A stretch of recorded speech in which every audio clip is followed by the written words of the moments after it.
তো নমস্কার বন্ধুরা, আমি সৌরভ। সবাই কেমন আছো? আশা করি সবাই খুব ভালো আছো। তো আজকে আমি আমার এই ভি-স্ট্রমের 1000 কিলোমিটারের একটা ওনারশিপ রিভিউ তোমাদের সামনে শেয়ার করব। তো এই 1000 কিলোমিটারের মধ্যে আমি কিছুটা গ্রামের রাস্তায়, কিছুটা হাইওয়ে, কিছুটা শহরের রাস্তায় আর অল্প কিছু অফ রোড করেছি। তো টোটালটাই আজকে আমি এই ভিডিওতে শেয়ার করব। এই বাইকের মধ্যে আমি কি কি পেয়েছি, কি কি পাইনি। তো এই যে এখানে দেখো, 1266 কিলোমিটার আজ পর্যন্ত আমি চালিয়েছি। তো এতে আমি কি পেলাম কি পেলাম না সেটাই আজ শেয়ার করব। তো বন্ধুরা, আমার এই যে বাইকটা আমি 1000 কিলোমিটার চালিয়েছি। তো এই 1000 কিলোমিটারের মধ্যে আমি কিছুটা গ্রামের রাস্তায়, কিছুটা শহরের মধ্যে, আর কিছুটা হাইওয়েতে, আর কিছুটা আমি অফ রোড করেছি। তো এই টোটালটাই আজকে আমি তোমাদের সামনে শেয়ার করব। তো ভিডিওটা স্কিপ না করে শেষ পর্যন্ত দেখতে থাকো। তো ভিডিওটা ভালো লাগলে অবশ্যই ভিডিওতে একটা লাইক আর চ্যানেলটা সাবস্ক্রাইব করে রাখবে। তো এই যে বাইকের লুক কিন্তু খুব সুন্দর। তো সামনে থেকে দেখো, পুরো এডিবি লুক। তো সামনে এখানে একটা সুন্দর হেডলাইট, এলইডি হেডলাইট, আর তার সাথে বড় একটা উইন্ডশিল্ড আছে এখানে। আর সামনে থেকে বাইকটা দেখতে কিন্তু অনেকটাই বড় লাগে। তো বন্ধুরা, বাইকের যেটা সব থেকে আমার বেশি ভালো লেগেছে সেটা হচ্ছে এর হাইওয়ে পারফরমেন্স, স্টেবিলিটি আর সিট কম্ফর্টেবল। তো কম্ফর্ট খুব সুন্দর বাইকের।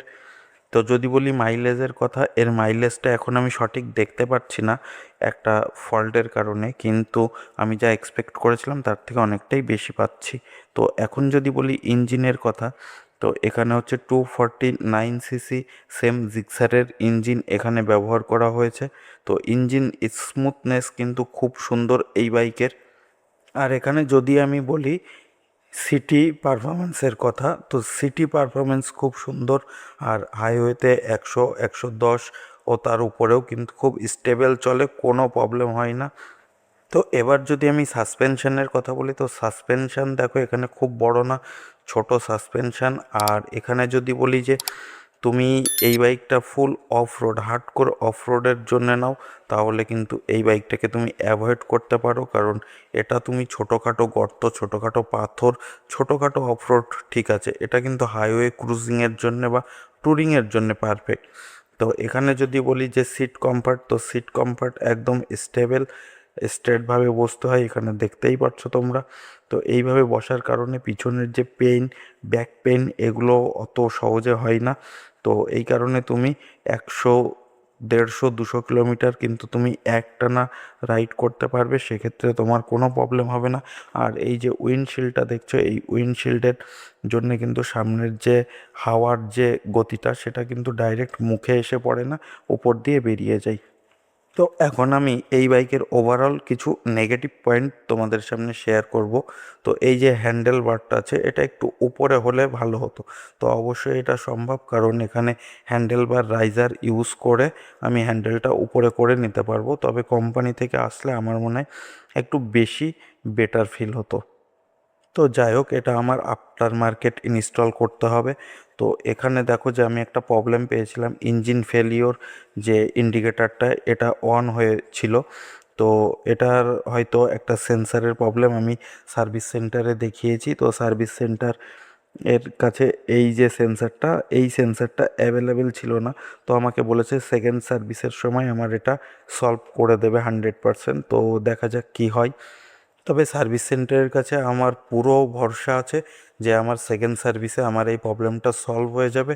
নো ডাউট আমার প্রবলেম ওরা সেকেন্ড সার্ভিসে আমাকে সলভ করে দেবে, কারণ ওদের ব্যবহার, ওদের কাজ খুব সুন্দর। তো এই যে সিটটা তোমরা দেখছো, এটা কিন্তু স্টক সিট আছে। আর আমাকে কিন্তু এই বাইকে যে লো হাইট যে একটা আলাদা সিট পাওয়া যায় শোরুম থেকে, তো ওটা আমাকে ইনস্টল করতে হয়েছে, কারণ আমার হাইটটা একটু কম।